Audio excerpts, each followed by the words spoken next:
हजूर परमदयाल जी महाराज, मानवता मंदिर होशियारपुर, 2 नवंबर 1975। गुरु भेद देता है, ये वाणी है। मैंने प्रण किया था, अपना अनुभव कह जाऊंगा। बचपन से वैराग था, अब भी आ जाता है। परसों पटेल की शताब्दी थी, इतनी उसकी तारीफें की गई। सोचा कहाँ से आया वो, कहाँ चला गया। राजा आए, कहाँ से आए, कहाँ चला गया। गुरु नानक आया, कहाँ से आया, कहाँ चला गया। तो दिल के अंदर जज्बा था, उस मालिक अपने आद घर को छोड़ दिया। मैंने प्रण किया था, अपना अनुभव कह जाऊंगा। दावा मैं किसी बात का करता नहीं। आज कबीर साहब के शब्द सुनाता हूँ। आदमी कहाँ से आता है, कहाँ जाता है। हंसा कहो पुरातन बात, हंसा कहो पुरातन बात। कौन देश से आयो हंसा, कौन देश से आयो हंसा। उतरे कोने घाट, उतरे कोने घाट। हंसा विष राम कियो है, हंसा विष राम कियो है। कहाँ लगायो आस, कहाँ लगायो आस। हंसा कहो पुरातन बात। हम दुनिया में देखते हैं, हम तो कोई कहता है फ्री आई अस्पताल बना भाई, कोई कहता है पुत्र की शादी कर भाई, कोई कहता है ये कर। हाँ, ये तो सब एक दिन सब में चले जाना है, ये तो सब नाश हो जाएगा। मैंने अपना जीवन खो दिया अपनी आद अवस्था को छोड़ने के लिए। इन संतों की वाणियों ने मुझे पागल किया हुआ था। मैं अपनी आत्मा की तसल्ली के लिए अपने आप से सवाल करता हूँ, क्यों भाई फकीर चंद, तू कहाँ से आया है? अपने आप से सवाल करता हूँ। तुम अपने दिल से पूछो, तुम कहाँ से आए हो? जाया तुम कहोगे हम माँ के पेट से आए,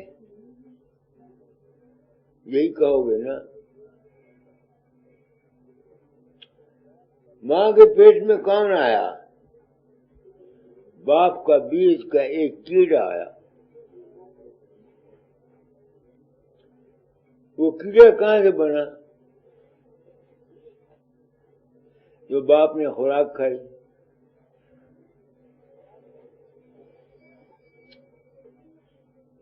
खुराक कहाँ से बनी?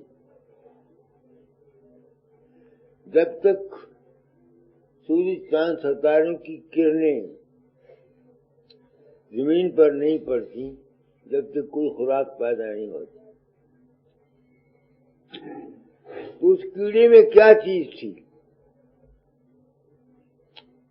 एनर्जी, रोशनी और प्रकाश, यही था ना, और तो कुछ नहीं। कबीर को पता होगा कबीर कहाँ से आया, मुझे नहीं पता, मैं नहीं जानता। कबीर को पता होगा। मैंने जो समझा वो कहता हूँ। दाता ने कहा था तोड़ा छोड़ने से पहले तालीम बदल जाना। तो मैं क्या समझता, हम कहाँ से आए? पढ़ो उस कड़ी को पहली। हंसा कहो पुरातन बात, हंसा कहो पुरातन बात, कौन देश से आयो हंसा, उतरे ओ कोने घाट। अब देखना ये हंस किसे बोलते हैं, जिसमें तमीजी ताकत है, जिसमें तमीज की ताकत है उसका नाम हंस है। आमतौर पर जानवर होता है जो पानी और दूध को मिला देता है, मिला हुआ हो तो दूध पी लेता, पानी छोड़ देता है, यही हंस की तारीफ कहते हैं ना। तो जिसमें तमीजी ताकत है वो हंस। कबीर कहता है, कबीर को पता होगा वो कहाँ से आया, मैं कहाँ से आया हूँ, जो मैं समझता हूँ, मैं प्रकाश से आया। तुमको मैंने साबित कर दिया कि प्रकाश, रोशनी, सूरज की समझ लो, या जिस रोशनी से सूरज पैदा हुआ उसको समझ लो, वो मुख्तलिफ हालतों में आकर खुराक के जरिए बाप के खून बन के उसमें बीज पैदा हुआ। वो कीड़ा मैं था, वही कीड़े तुम हो, वही कीड़े तुम हो। तुम अपने असल को सोचो तो सही। हम यहाँ कितनी बातें करते हैं, चबर चबर चबर चबर चबर, क्या बना हुआ तुम्हारा या मेरा आद है क्या?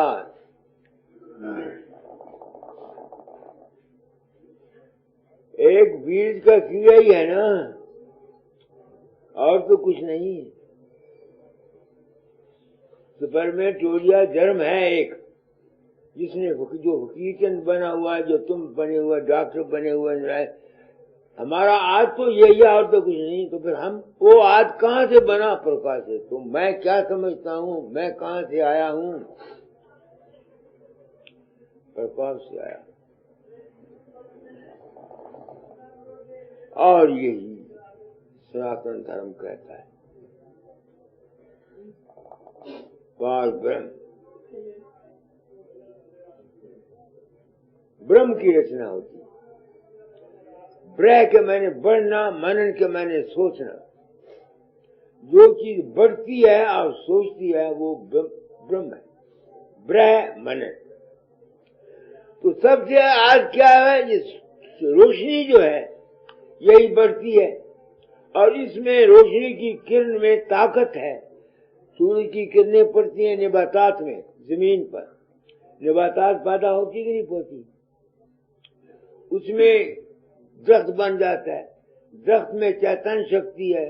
साइंस ने साबित किया दरख्त हंसते भी हैं, दरख्त रोते भी हैं, दरख्त गाते भी हैं। तो असली हमारा सबका आज क्या है? प्रकाश है, नूर है। और इसी नूर को हासिल करने के लिए सनातन धर्म कहता है भूर्भुवः स्वः तत्सवितुर्वरेण्यं, सावित्री को पवित्र करो। मुसलमान कहते हैं अव्वल अल्लाह नूर पाया कुदरत के सब बंदे। अब अगर कोई अपने घर जाना चाहता है, इस चक्कर से निकलना चाहता है, तो वो करे क्या? अपने अंदर नूर को पकड़े, अपने अंदर नूर को पकड़े, नूर को, प्रकाश को। यही सारा जितना खेल है सब इसी का है, नूर का है। यहाँ पिछली दफा 18 अक्टूबर को अमेरिका की लड़की थी मैरी, उसकी हिंदुस्तानी एक इंजीनियर के साथ मैंने यहाँ शादी कराई। तो वहाँ आग बनाई, आग के सामने फेरे लिए, और लड़के और लड़की ने वायदे किए। अब मैं पूछता हूँ, ये तो ऋषियों को पता होगा उन्होंने आग क्यों बनाई। मैं जो कुछ समझता हूँ मैं वो कहता हूँ। आग के सामने फेरे क्यों लिए? आग रोशनी है, ईश्वर या खुदा अगर कोई चीज है, कोई मालिक कर्ता पुरुष कोई दुनिया का है, तो वो सिर्फ प्रकाश है, नूर है। इस ग्रास मैटर का बनाने वाला ये नूर है, सूरज, चांद है, सितारे हैं, उनकी किरणें आती हैं जहां पर। जिंदगी इंसानी सिर्फ इस भूलोक में है, ये मेरा अनुभव। इंसान किसी और कुर्रे में नहीं बसता, वहां जिंदगी है, वहां वो जिंदगी है जो इंसान की जिंदगी नहीं, वहां नूर की जिंदगी है। मौजूदा स्पेस गई है ऊपर, सैयारे गए हैं, चांद में उन्होंने आदमी नहीं देखा, मंगल में आदमी नहीं देखा। अच्छा, शुक्र में क्या हुआ? अब वेनिस में गया था ना स्पेस, पालकी उतरी वहां, 2 पालकियां गई रशिया की, 2 घंटे तक उन्होंने काम किया, इतनी गर्मी थी कि वो जल के पिघल गई, इतनी गर्मी थी कि जल के वो पिघल गई। तो हमारा आज क्या है? प्रकाश है। तो कबीर को पता होगा वो क्या कहता है, मैंने चूंकि प्रण किया था जिंदगी का, दाता ने कहा था अपना तजर्बा बयान, यानी तालीम को बदल जाना। क्या तालीम बदलो? वही तालीम है जो हमारे सनातनी दे गए, वही तालीम है जो मुसलमान दे गए, वही तालीम है जो ऋषि दे गए। सिर्फ बात यह है कि किसी को समझ नहीं, हम शुरुआत बातों में पड़ गए, हम शुरुआत बातों में पड़ गए, असलियत की तरफ हमारा ध्यान नहीं गया, क्योंकि असलियत को हमको जानने की जरूरत नहीं। मेरे पास कितने आदमी आते हैं, कोई कहता बाबा जी बीमार हूं, कोई कहता है जी मेरी लड़की की शादी नहीं है, कोई कहता है जी मेरा घाटा पड़ गया है, कोई ये तो सब इसी चक्कर में फंसे हुए हैं। तो कहां से हम आए हैं? हमारा आज घर क्या है? प्रकाश, प्रकाश है, नूर। जिस तरह सूरज की किरण कितनी दूर से यहाँ आई है, ऐसे ही हमारा जो अपना आप है वो उस ब्रह्मन से जो सबसे ऊंचा है, वहां से हम यहाँ उतरे हुए हैं। पढ़ो उस कड़ी को। सा कहो पुरातन बात, कौन देश से आयो हंसा, उतरे ओ कौने घाट, हंसा बेस राम कियो है, कहाँ लगायो आ। वो जो हमारे अंतर उस जन्म में जो एनर्जी है वो कहां से आई? वो सबसे ऊंचा लोक है ऊपर, वहां से वो किरण की सूरत में यहाँ आई, जैसे सूरज की किरण वहां से आती है, शुक्र से किरण जैसे आती है, हम वहां से यहाँ आए एवोल्यूशन के सिलसिले में। आगे बंक देश से आयो हंसा, उतरे ओ भोजल घाट। बंक कहते हैं टेढ़े रास्ते को। हमारी किताबों में आपने बंक नाल पढ़ा होगा ना, बंक नाल होती है, बंक नाल टेढ़ी होती है। तो ऊपर से जब हम आए हैं तो कहाँ ठहरे हैं? इस वजूद में ठहरे, इस शरीर में हम ठहरे। पढ़ो इस कड़ी को। बंक देश से आयो हंसा, उतरे ओ भोजल घाट। हम इस शरीर में आकर भवजल में आ गए। भवजल क्या है? भव निकला है भू से, भू के मैंने होने के, होने के, जिंदगी के।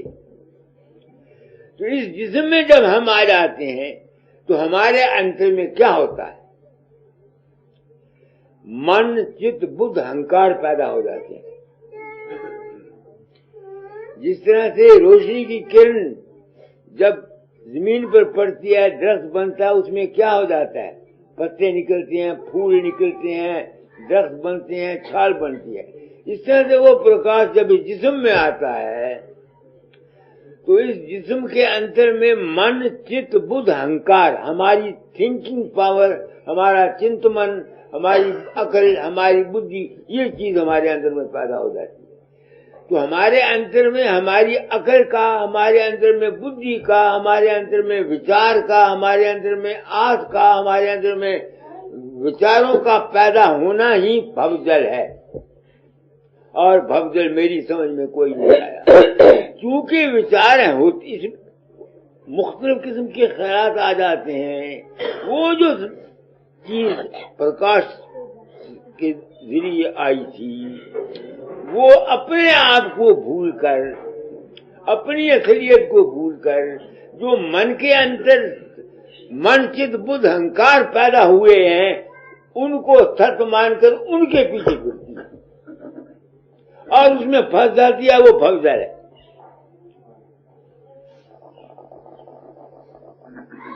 मुझको जो कुछ एहसान मैं मानता हूं है तो दाता दयाल का जिनका स्टैच्यू है, मगर मैं आप लोगों का एहसान मानता हूं। मुझको मेरे घर का पता तुम लोगों से लगा, मुझको असलियत का पता तुम लोगों से लगा। जब तुम लोगों ने, सत्संगियों ने मुझे कहा कि मेरा रूप उनके अंदर प्रकट होता है, मैं तो होता नहीं। मैंने अपने आप को इस वक्त संत सदगुरु वक्त कहा है। सदगुरु नाम है सच्चे ज्ञान का।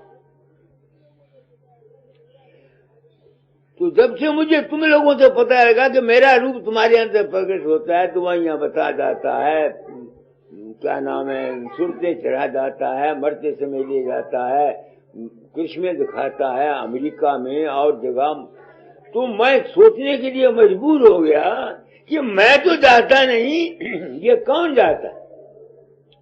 जो कुछ भी तुम्हारे अंदर प्रकट होता है वो तुम्हारा भव सागर है, तुम्हारा अपना ही संकल्प है, तुम्हारी अपनी ही वासना है, तुम्हारी अपनी ही इच्छा है, तुम्हारे अपने ही संस्कार हैं। मैंने अगर वही बात कहनी होती जो दूसरे महात्मा आज जन तक मधुब कह गए तो मुझे नया दुकान खोलने की कोई जरूरत नहीं थी। मुझको नई दुकान खोलने की कोई जरूरत नहीं थी। मैंने ये सिरदर्दी इसी वास्ते ली है, दाता ने कहा था तोड़ा छोड़ने से पहले तालीम बदल जाना। इसलिए मैं कहता हूं कि भवसागर क्या है। तुम्हारे अंदर राम प्रकट होता है, भवसागर में है। तुम्हारे अंदर कृष्ण प्रकट होता है, भवसागर में है। तुम्हारे अंदर वासना पैदा होती है, तुम्हारा भवसागर है। तुम्हारे अंदर कोई ख्याल पैदा होता है, कोई आस पैदा होती है, ये सब का सब भवसागर है और कोई भवसागर नहीं। मन के जितने तखय्युल और ख्यालात हैं, खाए वो परमार्थ के हैं, खाए वो दुनिया के हैं, खाए वो बुराई के हैं, सब का सब भवसागर है। अगर अच्छा है तो तुम्हारा भवसागर में तुम तरते रहोगे, और अगर बुरा है तो तुम डूबते रहोगे। भवसागर में तरना क्या है और भवसागर में डूबना क्या है। मन के ख्यालात अगर शिव संकल्प हैं, अच्छे हैं, खुशी के हैं, आशावादी हैं, प्रेम के हैं, मोहब्बत के हैं, परोपकार के हैं, तो तुम्हारा वो जो चीज आई हुई है प्रकाश में इस चीज के अंदर, वो खुश रहेगी, सुखी रहेगी, बेफिक्र रहेगी, बेगम रहेगी। मगर है वो भवसागर में पार नहीं गई। और अगर गंदे ख्यालात हैं, बुरे ख्यालात हैं, खुदगर्जी है, मतलब परस्ती है, धोखा है, प्रेम है, तो तुम भवसागर में डूबोगे। जो शख्स रोता रहता है, गमगीन रहता है, दुखी रहता है, चिंता करता रहता है, फिक्र करता रहता है, वो भवसागर में डूबा हुआ है। जो खुश रहता है, बेगम रहता है, बेफिक्र रहता है, बेचिंत रहता है, आनंद में रहता है, वो भवसागर में तर रहा है, मगर भवसागर से पार नहीं गया। क्या काम है? वहां से मुंह लड़ाया हुआ है? नहीं, वो भवसागर में से पार नहीं कोई भी जा गया न। भवसागर में एक तरा एक डूबा। पढ़ो इस कड़ी को क्या कहता है कबीर। बंक देश से आयो हंसा उतरो भोजल घाट, भूल पड़ो माया के बस में, बिसर गयो वो बात। वो कहता है यहाँ आगे भवसागर में फंस गया, माया के चक्कर में आ गया। माया है क्या? माँ के मैंने मापना, या के मैंने यंत्र। जिस चीज से हम किसी चीज को मापते हैं, समझते हैं, जानते हैं, उसका नाम है माया। वो हमारी है बुद्धि। हमारी मनन शक्ति, चित्त शक्ति, बुद्ध शक्ति, अहम भाव की शक्ति का जितने जो कुछ उपज होती है वो सब माया है। हम यहाँ आ गए और हम भूल गए, अपना घर भूल गए कि हम हैं कौन, हम आए कहाँ से हैं। इस भूल की वजह से हम यहाँ दुख भी उठाते हैं, सुख भी उठाते हैं, आवागमन का भी चक्कर लगा रहता है। ये है मेरा, हम अकल के चक्कर में आए हुए हैं। ये मैं मतलब समझता हूँ। कबीर का क्या मतलब है मैं नहीं जानता। आगे अब हे हंसा चेत सवेरा, चलो हमारे साथ। कबीर कहता है ऐ हंस, ऐ तमीजी ताकत इंसान, ये तू इस कहां से आया है? तू प्रकाश से आया है, पार ब्रह्म से आया है, नूर से आया है। यहां तू आ गया, इस भवसागर में तू फंस गया, अपने आप को जानता नहीं, अपने आप को जानता नहीं, और यहाँ हाया करता फिरता है। देखो ना, आप डॉक्टर हैं, कोई चीज है आपके अंदर, किसी तलाश में हैं आप पिछली दफा आए थे, उस वक्त भी आपने मेरी बड़ी तारीफ की, मेरे पीछे फिरते थे।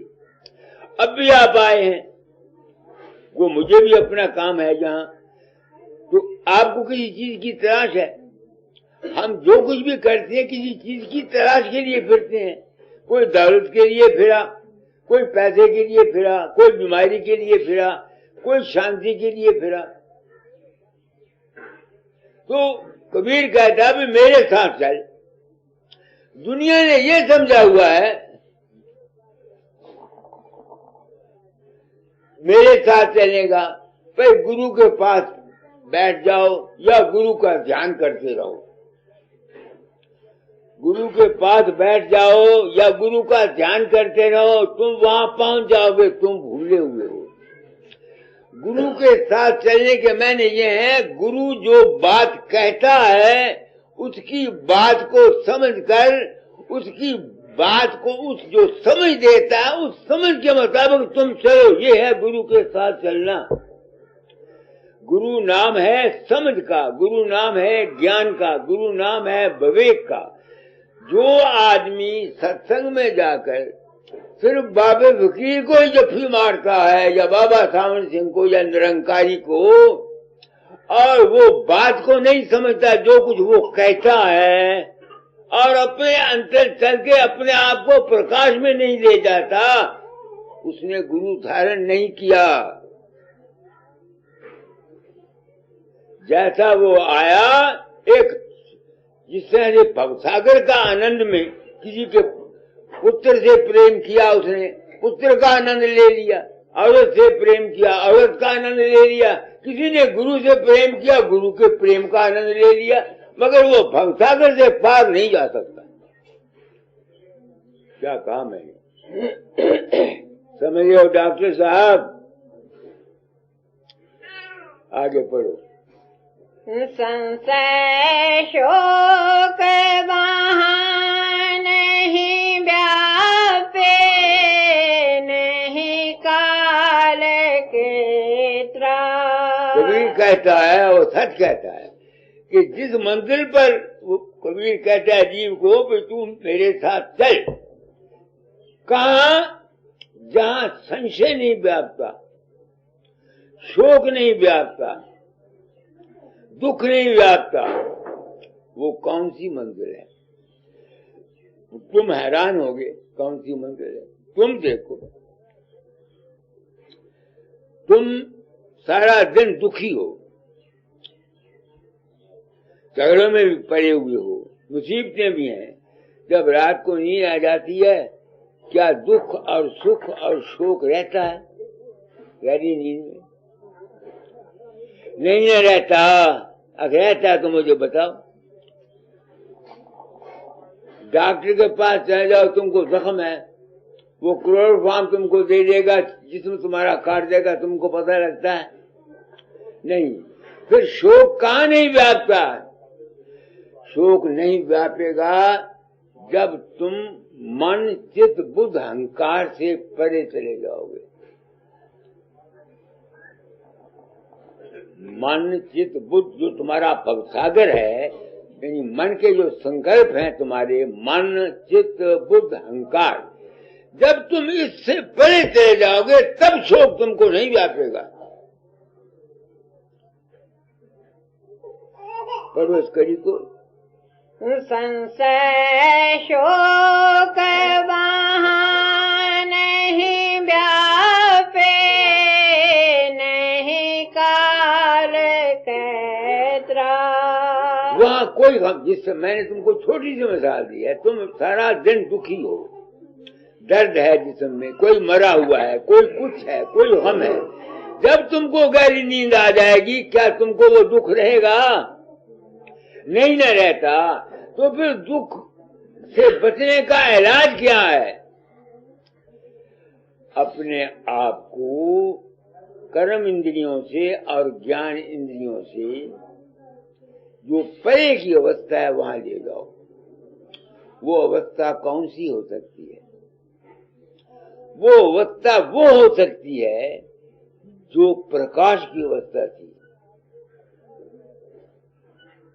अपने आप को प्रकाशमय बनाओ, अपने आप को प्रकाश में ले जाओ। तो वो कब जाओगे? जब तुम 10वें द्वार से आगे जाओगे। यही बाबा सावन सिंह कहता चला गया तुमको, 10 द्वारे लंघो के आगे सदगुरु खुलोता। दुनिया ने समझे 10 द्वारे लंघो के आगे बाबा सावन सिंह सुंदरदारी वाला तुमको तानू मिलेगा, या बाबा फकीर मिलेगा, या कबीर मिलेगा। जिनको बाबा फकीर या कबीर 10 द्वारे के आगे मिलेगा, वो तो 10 द्वारे के परे गए ही नहीं है। क्योंकि बाबे फकीर की शक्ल जो तुम्हारे सामने आएगी, वो तो तुम्हारे मन की बनाई हुई है। 10वां द्वार के थे लगा तुम्हारा। अपने गुरु की, राम की, कृष्ण की, जिसको भी तुम पूछते हो, जब तुम उसकी कितनी समाधि लगा लो, जब तुम्हारे सामने वो शक्ल आएगी, वो शक्ल तो तुम्हारे मन ने बनाई हुई है। 10वें द्वार से तुम आगे गए कैसे? 10वें द्वार से आगे तब जाओगे जब मन के तमाम खैरात को भूलकर अपने अंतर में प्रकाशमय हो जाओगे।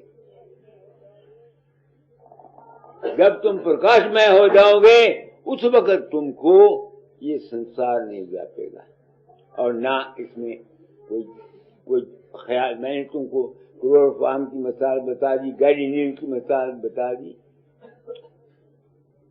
बात बिल्कुल मैंने आसान कर दी। अमल करना ये तुम्हारा काम है, मेरा काम नहीं। मेरा काम आपको, गुरु का काम है रहबर, रास्ता बताना, और दुनिया तो जो गुरु बताता है उस पर तो अमल कोई करता नहीं, गुरु को ही जफा मारते हैं, मगर उनका भी कोई कसूर नहीं। ये वक्त की बात है। छोटा बच्चा है, उसको तो समझ नहीं है अभी तक, वो तो माँ को जफा मारेगा। जब उसको सेंसेस डेवलप हो जाएंगी फिर वो बात को समझे। इस वास्ते काफी अरसा सत्संग करना पड़ता है, और संतों का सत्संग जो है जो आम आदमियों के लिए है नहीं ना, ये तो सिर्फ उनके लिए है जो हंस हैं, यानी जिनमें तमीजी का मादा आ गया है और इस संसार में दुखी हैं, और वो समझ गए हैं कि इस संसार में सुख नहीं, हम किसी दूसरे सुख की तरह, उनके लिए ये संत मारे गए, उनके लिए ये मेरा भाषण है।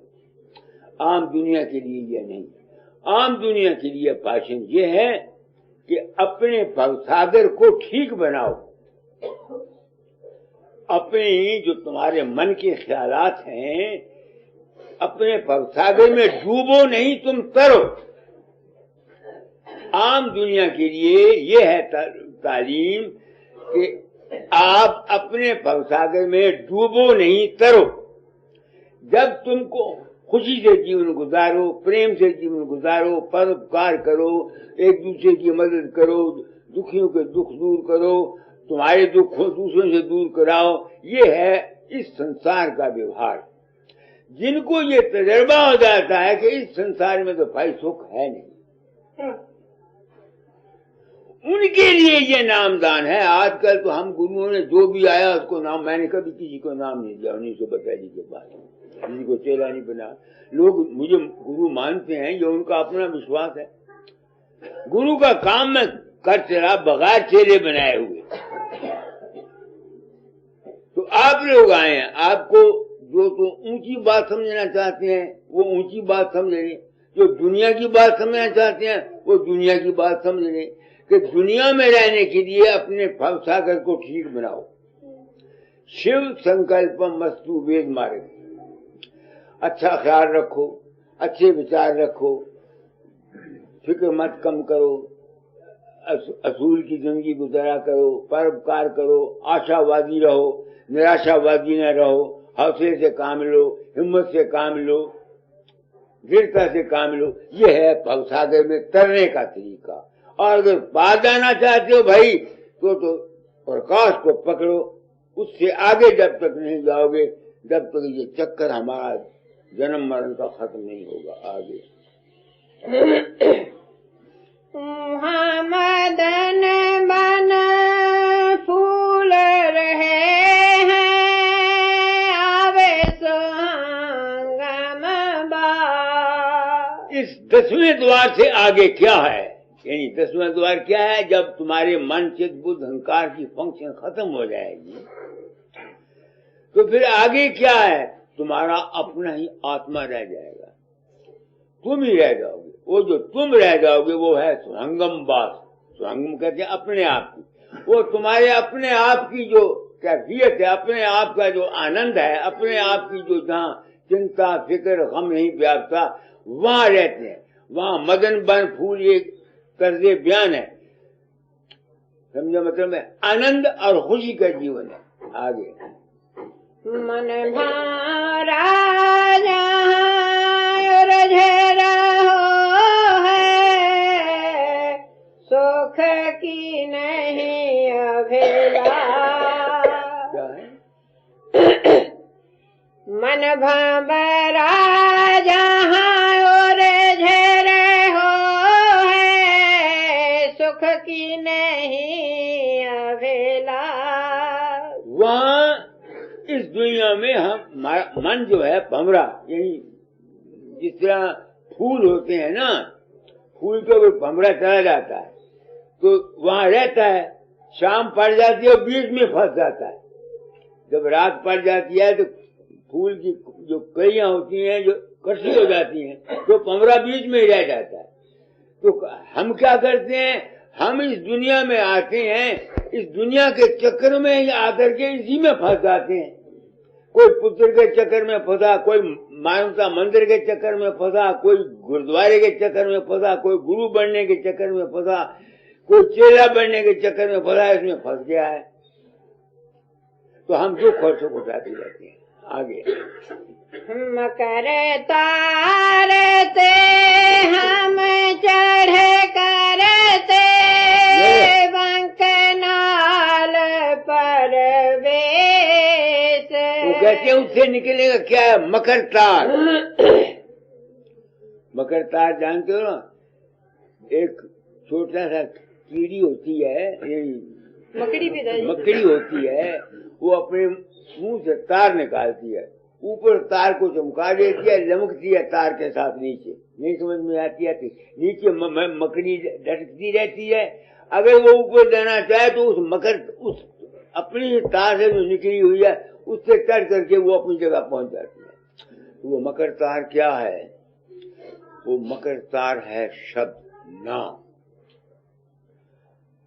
जिसको अनहद मार्ग कहते हैं, जो संतों का मकर तार। ये ऊपर क्यों मकर तार है? हम प्रकाश में जाते हैं, प्रकाशमय हो जाते हैं। हम प्रकाश नहीं है, प्रकाश हमारा देह है। वहां उस अवस्था, जिस तरह इस शरीर में, ये शरीर हमारा देह है, दूसरा हमारा मन देह है, तीसरा हमारा प्रकाश देह है। जो चीज प्रकाश में रहती हुई प्रकाश को देखती है, जो शब्द में रहती हुई शब्द को सुनती है, वो हम है और वो तुम। वो हम हैं या मैं तुम हूं। तो जब इंसान इस 10वें द्वार से निकल जाता है तो फिर वो शब्द की डोरी को पकड़ता है, मकर तार उल्टी टेढ़े रास्ते से फिर वापस जाता है। पढ़ो इस कड़ी को। मकर तारते हम चढ़ करते बंकनाल परवेश। अब तुम बंकनाल के मैंने नहीं समझोगे, तुमको मैं समझाना चाहता हूं। देखो, तुम रात को सो जाओ, बात करो कि तुमको गहरी नींद कब आती है।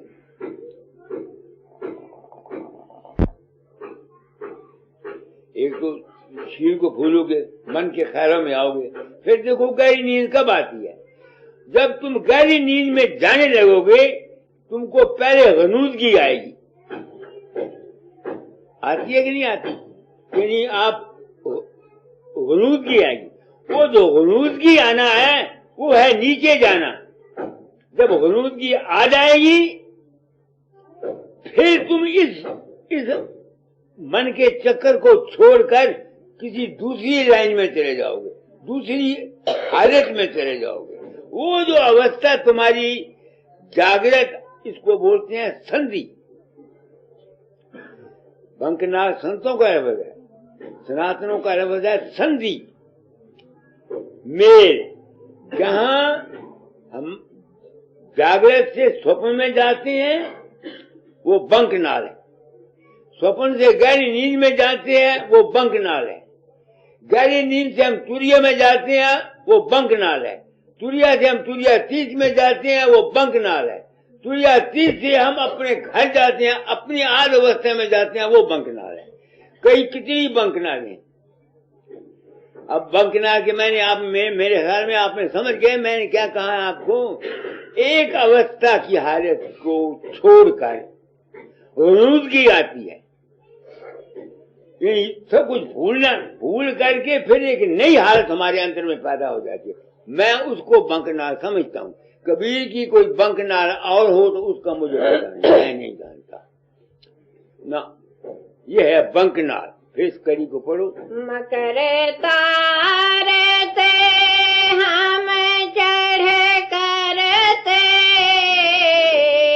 बंकनाल परवेश। प्रकाश हो रहा है, प्रकाश से जब शब्द को सुनते हुए ऊपर को जाओगे प्रकाश भूल जाएगा। प्रकाश की जो चैतन्य अवस्था तुम्हारी है वो खत्म हो जाएगी आगे शब्द की जो चैतन्य अवस्था वो आ जाएगी। वो जो अवस्था उसका नाम है बंक। कई बंक, कबीर ने तो कई बंक नारे कही है। आगे बहडोरी चढ़े चढ़े चले हंसा सतगुर के उपदेश। वो कहते हैं ऐ हंस, ऐ सच्ची खुशी और इस दुनिया के दुखों से बचने वाले, बचने की चाह रखने वाले हंस, अगर तू वहां जाना चाहता है तो सदगुरु ने जो तुमको उपदेश देता है तू अपने अंदर शब्द की डोरी को पकड़ के चल,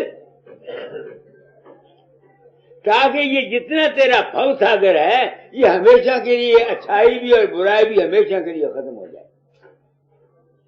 ये है रास्ता हमारे जाने का, बंकनाल का। अब मैं सोचता हूं क्या सब लोग वहां जाना चाहते हैं? नहीं। ये नाम दान सिर्फ उनको मिलना चाहिए विषयों से जो होए उदासा, परमार्थ की दामन आशा, धन संतान प्रीत नहीं जाके, खोजत फिरे साथ गुरु जाके। ये तो नाम दान आजकल तो हम गुरुओं ने, माफ करना मैं खंडन नहीं कर रहा, हम गुरुओं ने तुम लोगों को नाम नहीं दिया, बल्कि अपना नाम करने के लिए हजार हाथ चेहरे बना लिए। चेहरा बनने का मुस्तक है कौन? पहले बताओ तो सही मुझे, कौन है? कोई भी नहीं। नानक कोटलन में को नारायण जैसी। ये मार्ग संतों का सिर्फ उनके लिए है, विषयों से जो होए उदासा, परमारथ की दामन आशा, धन संतान प्रीत नहीं जाके, खोजत फिरे साथ गुरु जाके। ये उनके लिए मार्ग है। और पिछले जमाने में गुरु लोग टेस्ट करते थे। आजकल तो सुबह आप जाओ ब्यास में या किसी जगह, 1.25 रुपया या 10 रुपए पेंट करो, नाम लेके घर चल जाओ। वो कहते हमने नाम ले लिया। नाम ले आए जी, नाम क्या लिया है? सुबह लेके आए। ये भेद चाल है, अज्ञान है। हम गुरुओं ने अपनी जायदादें बनाने के लिए, अपना नाम रोशन करने के लिए, गद्दियां बनाने के लिए जो भी आया उसको नाम नाम नाम नाम नाम नाम नाम नाम नाम का मुस्तक है कौन? स्वामी जी की बानी है, विषयों से जो होए उदासा। तुम आयो सुनाम से, क्या लेने आयो मेरे पास? तुम आए हो सुनाम से, क्या लेने मेरे पास आए? मैं तुमको रास्ता बता सकता हूं,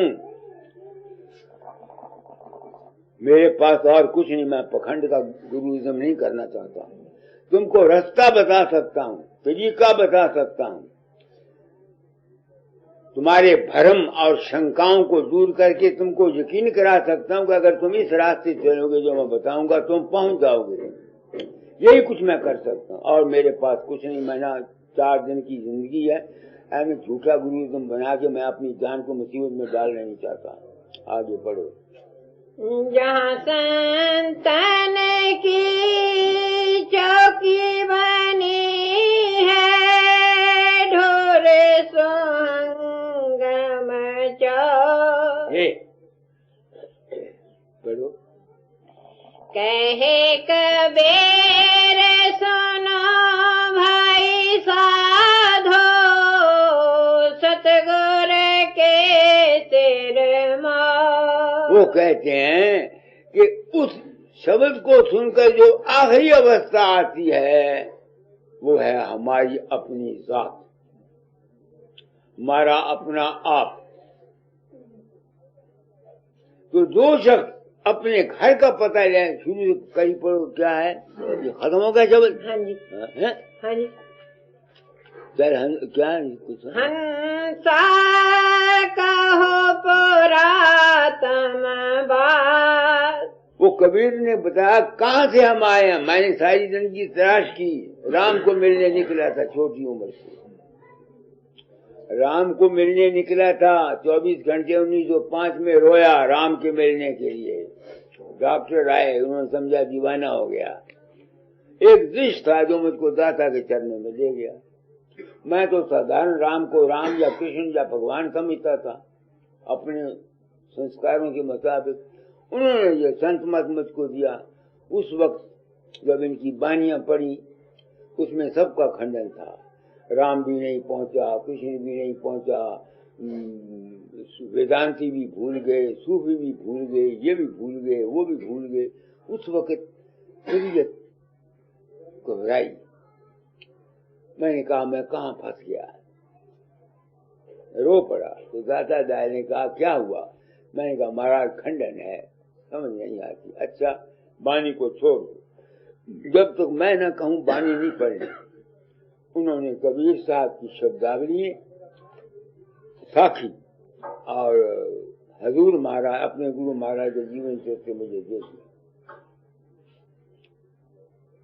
तो 1905 से लेके 1916 साल तक मैंने ये सार वचन नज़म को हाथ नहीं लगाया ना, अभ्यास करता था। जब बसे बगदाद जाने लगा तब उन्होंने सार वचन नज़म मुझको दी, ये किताब। कहेंगे अब पाठ किया करो वहां। तब मुझको वहां साधन किया, मैंने अभ्यास किया। पहले बथेरा साधन करता था, साधन बनता नहीं था। प्रेम जरूर था मालिक का, प्रेम से गाया करता था, रोया करता था, मगर ये नहीं था, ना शब्द था ना प्रकाश था। उस वक्त तो मुझे पता नहीं था, अब मुझे मालूम होता है क्यों नहीं था। देखो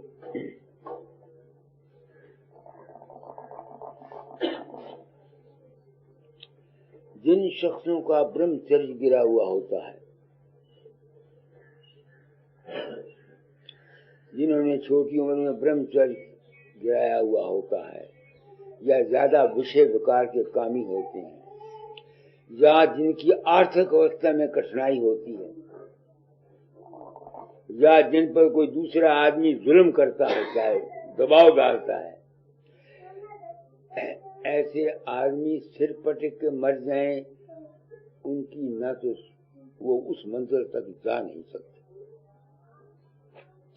ये लाख रुपए की बात तुमको बता देगा।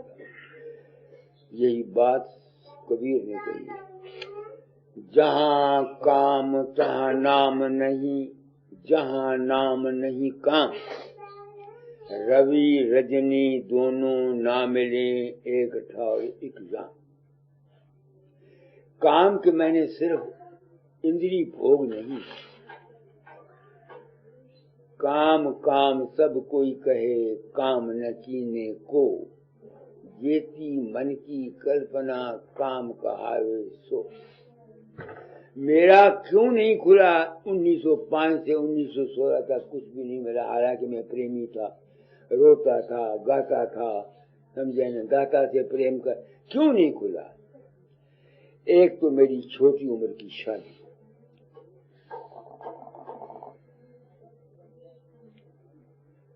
साढ़े 13 साल की उम्र में शादी हुई, साढ़े 15-16 साल की उम्र में ग्रस्त में फंसा।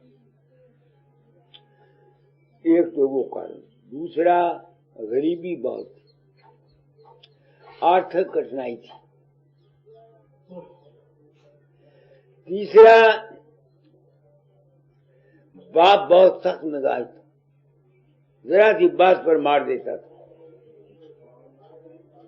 बाप बहुत सख्त मिजाज थे, पुलिस के महकमे में थे ना, गाली तो उनकी जुबान पर 24 घंटे रहती थी ना। अगर 100 लफ्ज बोले तो 10 लफ्ज जरूर गाली के होते थे। तो तीनों चीजों का बीमार था। मानसिक ब्रह्मचर्य गिरा हुआ था, आर्थिक कठिनाई थी और डर थी। इस वास्ते मेरे पास जो भूखे आदमी आते हैं उनको नाम नहीं देता, जिनकी आर्थिक कठिनाई कम हो उनको मैं नाम नहीं देता। उनको कहता हूं पहले कमाओ, परागिंदा रोजी परागिंदा दिल।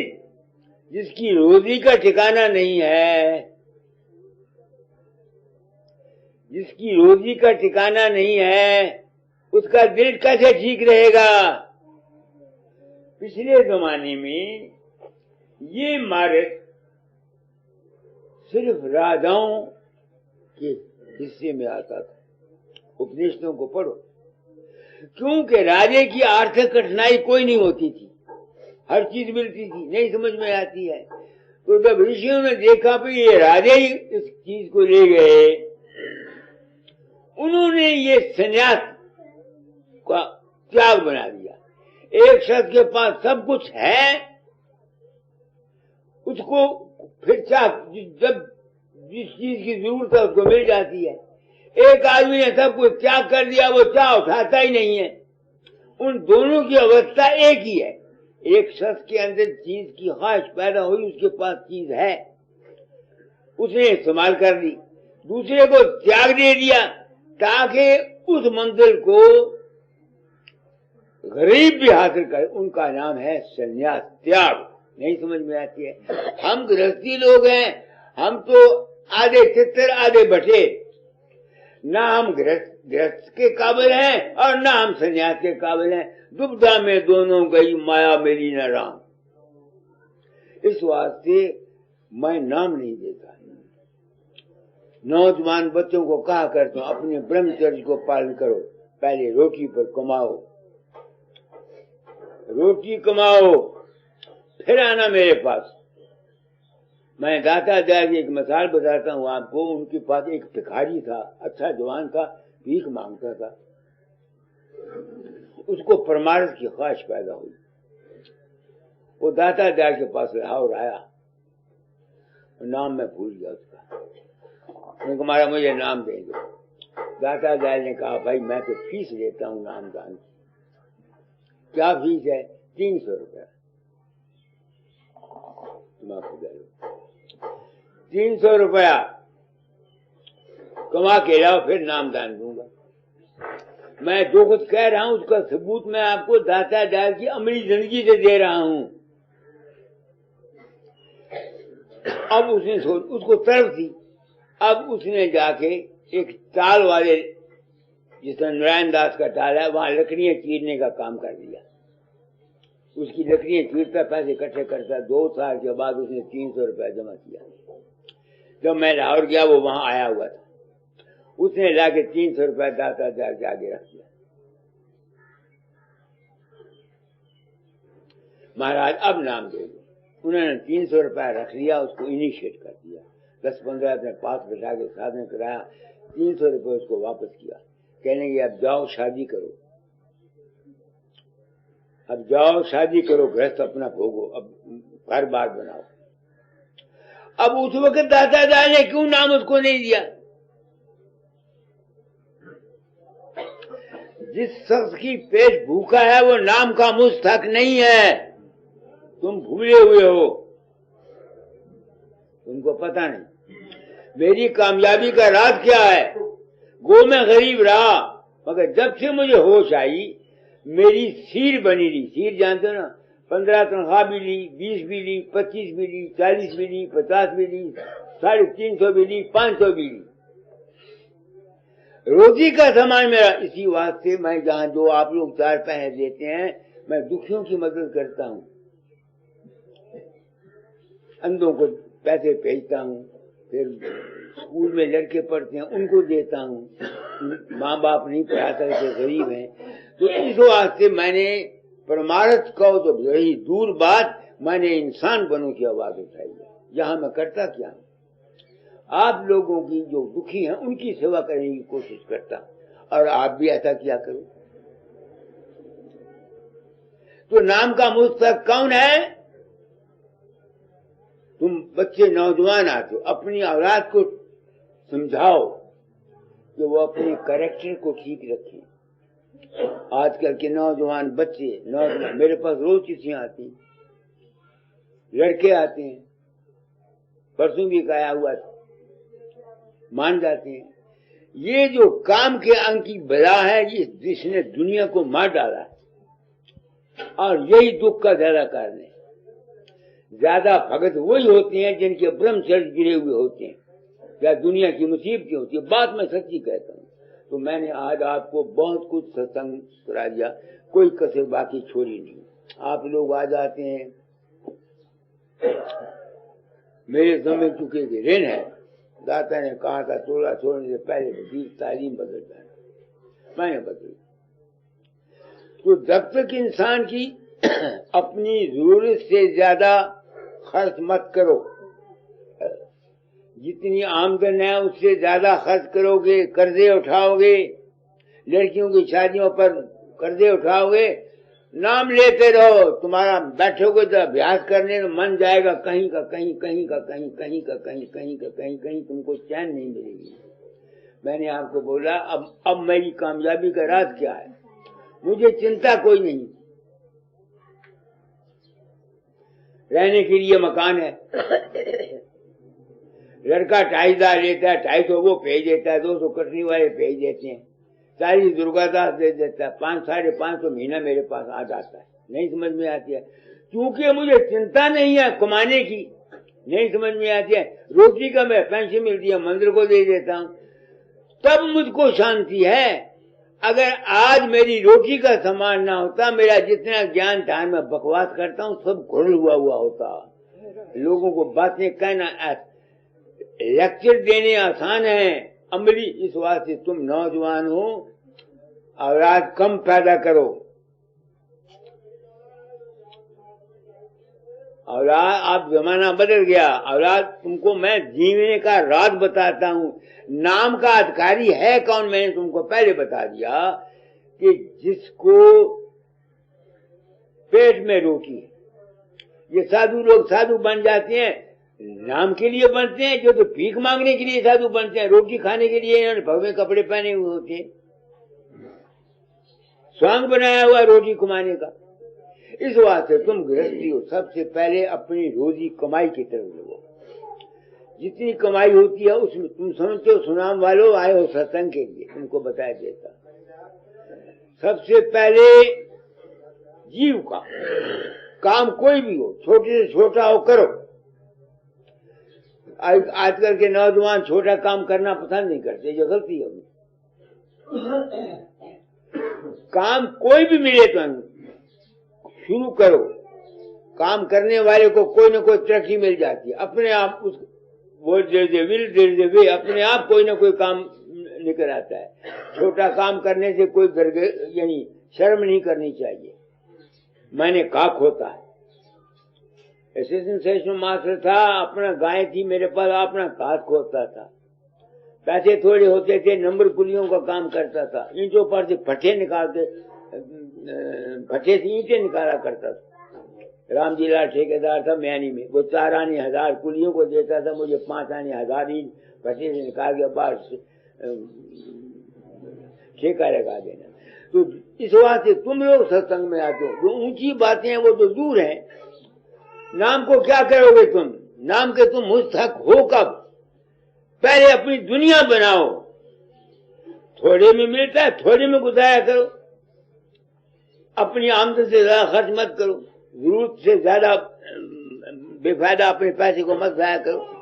यह है जो मैं आपको कहना चाहता हूँ। बाकी रह गया परमार्थ। परमार्थ तो महाराज उनके हिस्से में आता है जिनको उस परमात्मा की लगन है। आप लोग दुनियादार हैं, आपको परमात्मा की लगन कैसी? क्योंकि हमको दुनिया नहीं मिलती, ख्याल मिला हुआ है कि परमात्मा की याद करो तुमको पैसा मिल जाएगा, ये हो जाएगा। इसलिए हम लोग अपनी दुनिया की जरूरतों को पूरा करने के लिए परमार्थ करते हैं। बात सच्ची आपको कहता हूँ। तो आज मैंने आप लोगों को बहुत कुछ कह दिया। तुम आए हो सुनाम से, आप आए हैं डॉक्टर साहब, बाहर सत्संग में आते हैं, ये लोग तो रोज ही आते हैं। मैं अपनी आत्मा से पूछा करता हूँ, तन तूने ये मकड़ी का जाड़ा बना लिया, तू किसी को क्या दे सकता है? ये एक सवाल है जो मैं अपनी आत्मा से करता हूँ। To be true to my own conscious, मेरे पास शुभ भावनाएं हैं। सच्चे दिल से चाहता हूँ जो मेरे पास आते हैं, मालिक इनका सुख दे, इनको शांति मिले, हेल्थ मिले, वेल्थ मिले और पीस ऑफ माइंड मिले। मैं इसके सिवा और कुछ नहीं, शुभ भावना के सिवा और मेरे पास कुछ नहीं। दूसरे आदमी अपनी श्रद्धा और विश्वास से आप ले जाते हैं। कितने ही आदमी हैं, मैं उनको जानता तक नहीं। कल भी एक चिट्ठी मैंने पढ़ के आपको सुनाई थी, एक औरत लिखी, आप कहते हैं आप किसी को कुछ नहीं देते, आप मेरी हर तरीके से मदद करते हैं, ये करते हैं, वो करते हैं, वो करते हैं। अब मैं सोचता हूँ क्यों फकीर चंद तू मदद करता है? तुम्हारा विश्वास है, तुम्हारी श्रद्धा है, तुम्हारा यकीन है, तुम्हारा अपना ही काम है। जितना गुड़ डालोगे उतना मीठा होगा।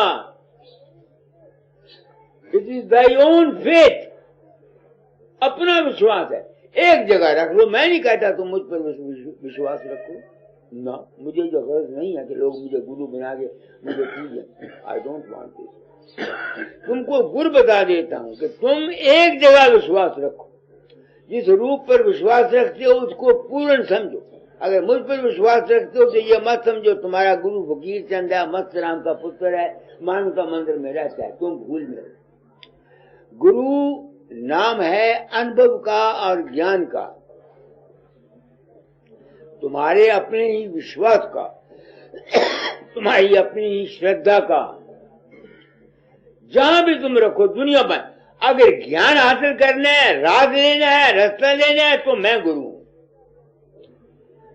सत्यता बयान करने के लिए, तुम्हारे भ्रमों को दूर करने के लिए, तुमको सीधा रास्ता बताने के लिए, अगर तुम मुझे गुरु मानते हो, मैं गुरु हूँ। गुरु नहीं बल्कि सदगुरु हूँ।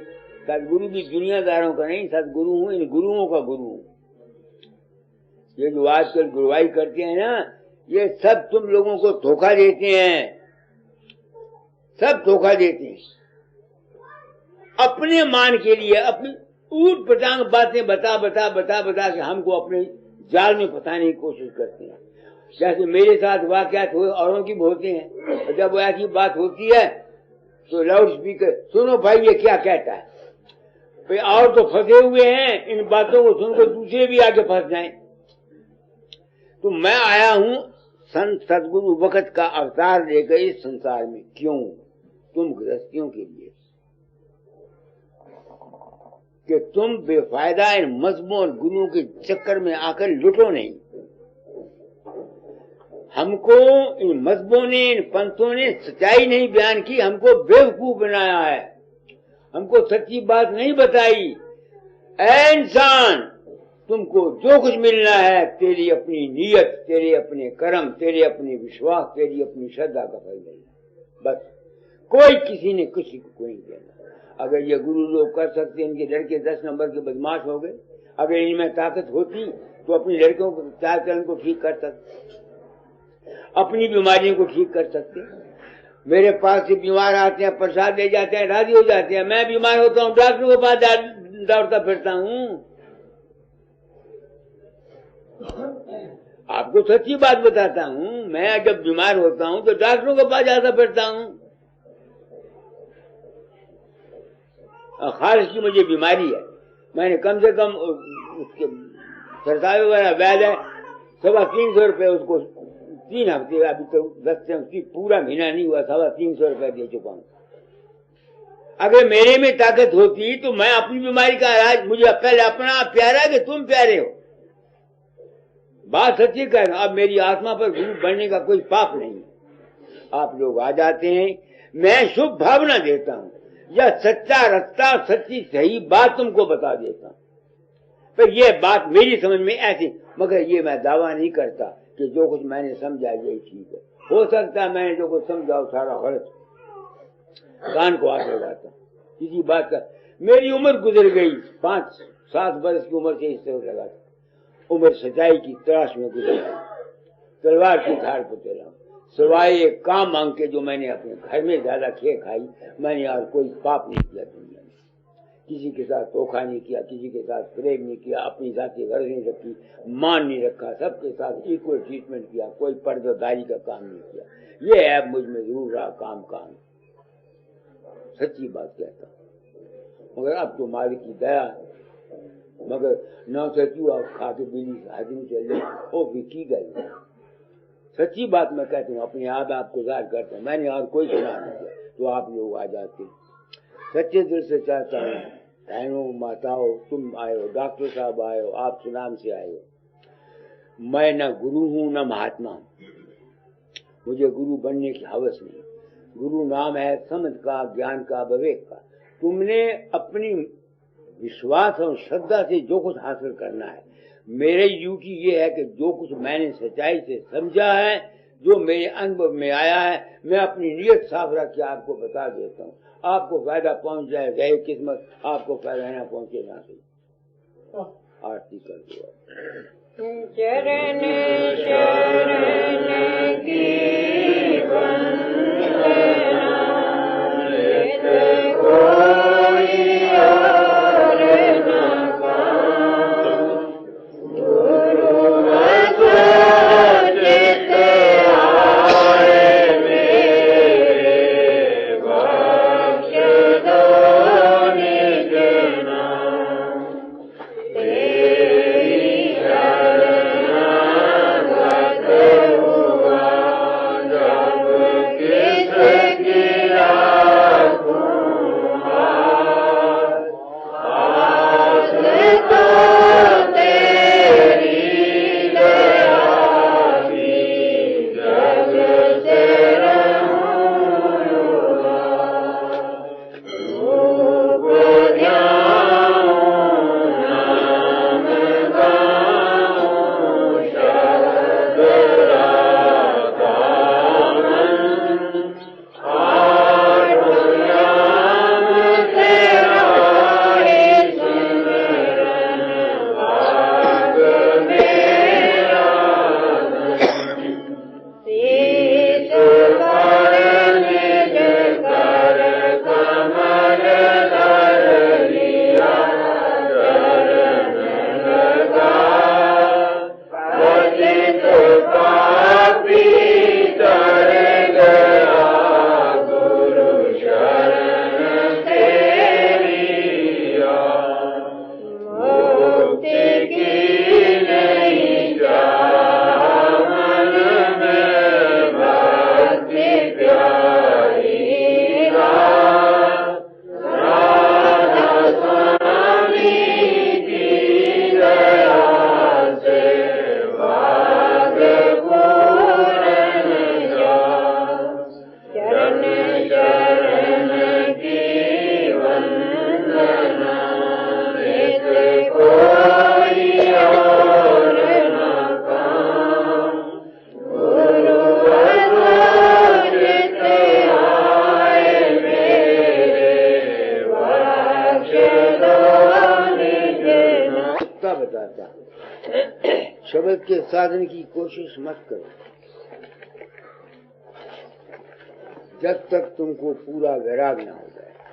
रूप बनाओ, सिमरन पर जोर दो, रूप पर ध्यान दो। गृहस्थियों का अगर रूप बन जाए, उनकी जिंदगी की 75% तकलीफें दूर हो सकती हैं। क्यों?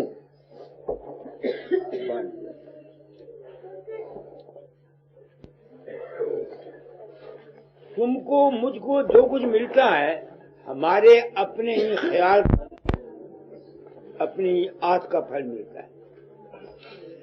जो शख्स अपने अंतर में मूर्ति का ध्यान करता है, मूर्ति बनाता है कि नहीं बनाता, तो जब मूर्ति बन जाती है, उसकी विल पावर स्ट्रांग हो जाती है, कुव्वत इरादी बढ़ जाती है। जो कुछ वो चाहता है वो जल्दी पूरा होता है, क्योंकि उसकी विल पावर बढ़ जाती है। अब मैं इसकी मिसाल देता हूँ। मैथम वाला लड़कों को बेहोश कर देता है, तमाशे करता है कि ना, उसका साधन क्या है? वो दीवार के ऊपर गोल काला टिक्का लगा देता है, चक्कर। उसको देखता है तो आंख नहीं चमकता। तो जब उसको वो काला निशान फूल नजर आने लगता है, चमेली का या गुलाब का, उसमें फिर शक्ति आ जाती है, वो किसी को बेहोश भी कर सकता है। समझ गए? इसी तरह से तुम लोग गुरु का ध्यान करते हो, गुरु का हमेशा मस्तक और आंखें देखा करो अपने अंतर साधन के वक्त में, या राम की, जैसा भी तुम्हारा अपना इष्ट है, बजाय इसके कि उसके साथ तुम बातें करते रहो, उसके सारे जिस्म को देखते रहो। हाँ, शाप में बैठा हुआ हुक्का पी रहा है, सत्संग करा रहा है, इस किस्म के दृश्यों से आपको कुव्वत इरादी नहीं बढ़ेगी। सिर्फ ध्यान गुरु के रूप को ये जगह इतनी, मस्तक देखा करो और आंखों की तरफ देखा करो। ऐसा करने से तुम्हारी विल पावर बढ़ जाएगी। जो कुछ भी तुम मांगते रहोगे, जो कुछ तुम्हारी इच्छा होती रहेगी, वो पूरी होती रहेगी। देखो, मैं तुमको गुरु बता देता हूँ। मैं बाहर जाता हूँ, कई आदमी दुनिया की बातें मुझे कहते हैं, मैं उनको कह जाओ मेरा ध्यान किया करो। जब दूसरे साल जाता हूँ, कई मिलते, बाबा जी मेरा काम हो गया, तेरा ध्यान बन गया। कई मेरा काम, तेरा ध्यान नहीं बना, कभी नहीं बना। तो मैं देता हूँ तुम्हारा ध्यान की शक्ति। मैंने बात को साफ कह दिया। पिछले वक्तों में 3 किस्म की तालीम है डॉक्टर साहब दुनिया में, एक रोचक, एक भयानक और एक यथार्थ। हम रोचक बातें कह के लोगों को अपनी तरफ खींचते हैं, भयानक बातें कह के दूसरी तरफ से अपनी तरफ खींचते हैं। मैं न रोचक कहता हूँ, न भयानक कहता हूँ, मैं यथार्थ कहता हूँ। भाई असूल ये काम करता है। तुम ध्यान बना के करके देखो। मैं तो किसी को देता नहीं, लोग अपने ध्यान से काम ले लेते हैं। मैं हैरान होता हूँ, क्या मैं देता हूँ? गुरु तुम्हारे अंदर रहता है, तुम्हारे मन में रहता है, तुम्हारे यकीन में रहता है। मुझे लिखा करते थे दाता, फकीरा काहे बरवाना आए फिकिरवा, तेरे घट में माल खजाना तू भया दीवाना। गुरु तो तेरे पास फकीरा। मुझे समझ नहीं आती थी। ये समझ देने के लिए दाता ने मुझे 1918 में ये काम दिया था और कहा था, फकीर तुम में 99 ऐब हैं, एक सच्चाई है तुम में। जो मैं हुक्म देता हूं उसको मानो, तुम भी तर जाओगे, शायद औरों को भी तार के ले जाओ। हुक्म क्या था? यही जो मैं काम करता हूँ, नाम दान देना, सत्संग कराना। इससे मेरी अब अपना अनुभव बढ़ गया। तो आप लोग सुनाम से आए हैं, आप डॉक्टर साहब आए हैं, दूसरे आए हैं सत्संग के लिए। तुम आए हो बाबा, तुमको बात मैंने सच्ची बता दी, कोई पर्दा नहीं रखा, कहीं पटका मत खाओ। सत्संग की महिमा है, वो भी सत्संग किसी मार्ग में रास का हो। हम लोग जब सत्संग कराते हैं, कोई जाती गरज रखते हैं, जाती मतलब रखते हैं, अपने डेरे की, अपने मंदिर की या अपनी गरज। मैं ये नहीं रखता, मैं ये नहीं रखता। तुम्हारा जी करे मेरे पास फिर मुड़ के आओ, तुम्हारा जी करे मत आओ। मैंने क्या लेना आपसे? जी करता है आओ सत्संग में, नहीं करता मत आओ। झगड़ा तुमको सच्ची बात बता दी, सबको राधा स्वामी।